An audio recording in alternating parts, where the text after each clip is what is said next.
Bonjour, j'espère que vous allez bien. La vidéo d'aujourd'hui, c'est pour parler du problème du leadership en Afrique. Y a-t-il un problème de leadership en Afrique? C'est vrai qu'on entend souvent que les Africains, notamment les employés africains, sont des fainéants, des tricheurs, etc. Récemment, dans une discussion sur LinkedIn avec des investisseurs du Congo-Kinshasa, mon pays d'origine, nous parlions du business des taxis. Pour ceux qui connaissent pas, c'est simplement pour un business où on achète une voiture, on prend une licence de taxi, on fait rouler un chauffeur qui nous ramène en fait un solde, un bénéfice en fin de journée.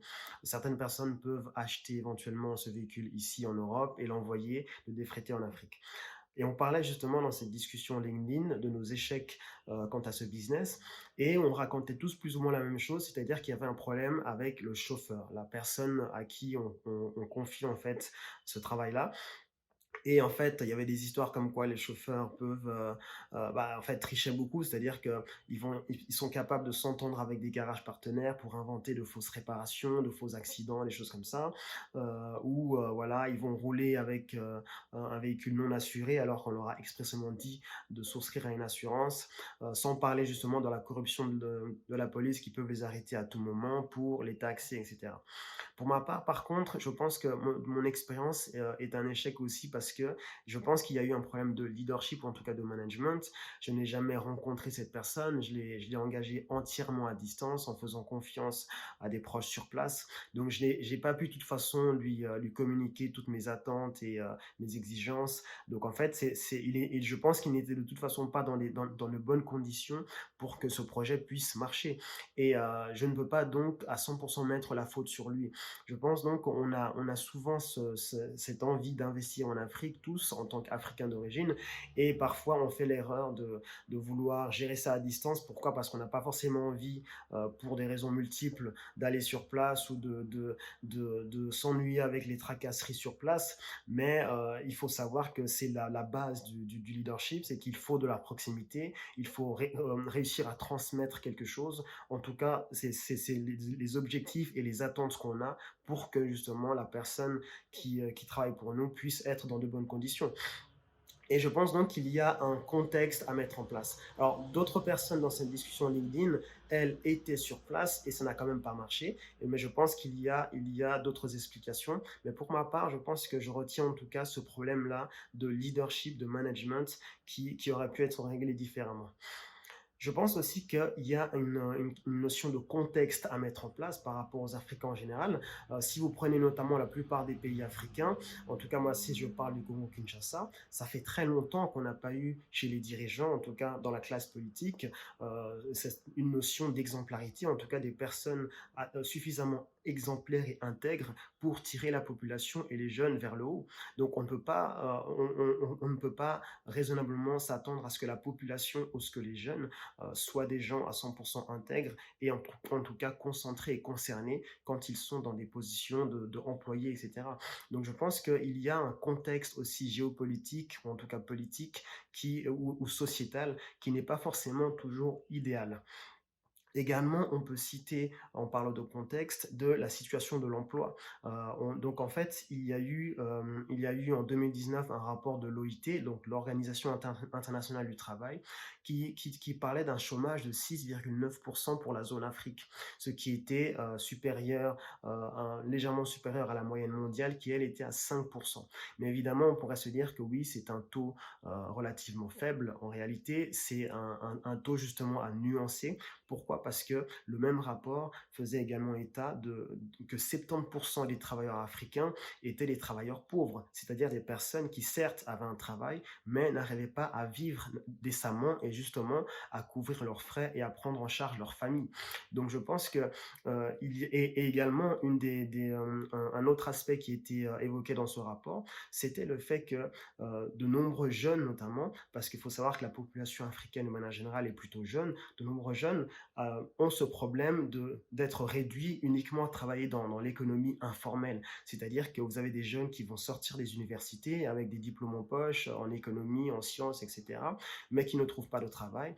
Ou s'ils trouvent un stage, le stage en Afrique, et notamment au Congo-Kinshasa, est extrêmement précarisé. Vous avez des personnes qui peuvent faire des années de stage sans être rémunérées et sans garantie que l'entreprise en question va les engager à la fin de l'expérience. Donc, il y a il y a une difficulté, un contexte qui est très difficile et qui fait que on ne peut pas, les jeunes, en tout cas les personnes, ne sont pas en condition pour être à 100% concernés et concentrés quand ils arrivent justement dans un poste où ils sont employés. Donc le contexte économique, le contexte sociétal, le contexte du marché de l'emploi est extrêmement difficile. On peut également parler du problème des entrepreneurs stars. On voit énormément de gens sur les réseaux sociaux qui ont réussi, qui ont investi en Afrique et qui appellent à venir investir en Afrique, ce qui est une excellente chose. Le seul problème, c'est que je remarque souvent que ce sont des discours axés argent, axés justement de s'enrichir rapidement. C'est-à-dire, on peut vous raconter qu'une personne est venue avec 1000 $ ou 1000 € et tout d'un coup a multiplié ses gains et est devenue millionnaire, etc. Ce qui est vrai parce qu'en Afrique, il y a réellement un potentiel de développement et de succès qui est fulgurant, mais je pense simplement à axer uniquement le discours sur l'argent, sur le fait de réussir très rapidement, de s'enrichir très vite, ne donne pas envie ensuite à des jeunes d'être dans un schéma classique, de travailler dur, de gravir les échelons, etc.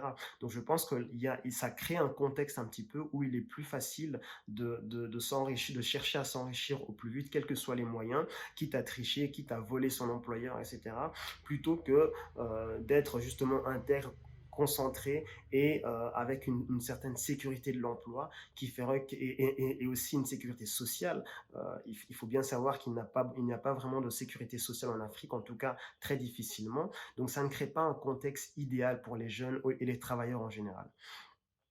Alors, je pense que justement, il y a tout ce contexte-là, tous ces problèmes-là, ces aspects-là à prendre en compte. Et je pense qu'effectivement, c'est un problème de leadership. Il n'y a pas un leadership, en tout cas généralisé, en tout cas un contexte de leadership idéal pour justement tirer les jeunes vers le haut et en tout cas pousser les employés à être 100% intègres.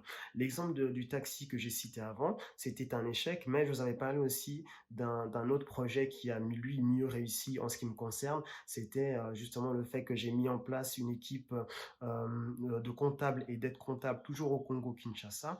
Et pourquoi ça a mieux réussi? Parce que je pense avoir cette fois fait les choses différemment, avoir un petit peu insufflé une autre forme de leadership, en tout cas de management, c'est-à-dire que je suis parti sur place, j'ai identifié les personnes, on m'a proposé les personnes que j'ai engagées, que j'ai interviewées, et j'ai mis en place une personne relais parce que je ne suis pas basé au Congo-Kinshasa, et également parce que vu que mon entreprise est orientée de toute façon digitale, donc on a il y a une présence quotidienne avec ses employés, c'est-à-dire qu'on travaille ensemble au quotidien, je peux transmettre ma culture d'entreprise, mes méthodes de travail, fixer mes objectifs, communiquer clairement mes attentes pour que justement ces personnes puissent aussi se développer et être dans de bonnes conditions pour que la relation fonctionne.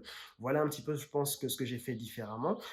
N'hésitez pas vous aussi à me parler de vos expériences parce que je pense que c'est intéressant toujours, même en ce qui concerne l'Afrique, on a moins tendance à parler justement de nos projets entrepreneuriaux en Afrique, et je pense que c'est intéressant d'en parler. Pourquoi? Parce que au pire, on a échoué et on a appris énormément, et au mieux, ça peut permettre justement à d'autres personnes qui souhaitent aussi investir en Afrique, de prendre exemple, de comprendre ce qui n'a pas marché ou plutôt ce qui a marché et justement tenter l'expérience d'investir en Afrique. Donc voilà, n'hésitez pas à en parler, dites-moi en commentaire ce que vous en pensez, dites-moi si vous pensez que j'ai raison ou tort, et je vous invite aussi à regarder notre site parce qu'il y a une activité qu'on fait, c'est je fais du coaching professionnel, c'est-à-dire que je vais vous accompagner depuis la phase idée de votre projet à la phase concrétisation jusqu'à la phase succès. On va notamment regarder ensemble pour choisir la meilleure structure nécessaire, définir une stratégie, c'est-à-dire quelle structure, est-ce que plutôt une structure non économique ou un mix des deux. Et justement, on va aussi mettre peut-être du chiffre dans votre projet. Pourquoi? Parce qu'avec du chiffre, vous allez avoir un meilleur suivi, une garantie justement d'avoir un meilleur suivi et augmenter vos chances de succès pour votre projet. Donc, c'est un petit peu tout ça qu'on peut voir ensemble. N'hésitez pas donc à nous contacter. Regardez un petit peu les contacts sur notre site. Vous aurez notamment tous les contacts à la fin de cette vidéo. Et donc, je vous dis à bientôt. Je vous remercie de votre écoute et à bientôt pour une prochaine vidéo.